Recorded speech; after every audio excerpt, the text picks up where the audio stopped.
చిట్టపట్ట నడుముల ఊపులు ఒక ఇరుసున్న వరసలు కలవగా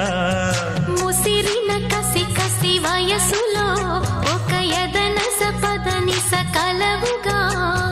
కాదంటూనే కలబడు అది లేదంటూనే ముడిపడు ఏమంటున్నా మదనుడు తెగ ప్రేమించాక వదలడు చూస్తా సొగసు కోస్తా వయసు నిలబడు కౌగిట అబ్బని తీయని దెబ్బ ఎంత కమ్మగా ఉంది రోయప్ప అమ్మ నేనున్న నీ బుగ్గ ఎంత లేతగా ఉన్నదే మొగ్గ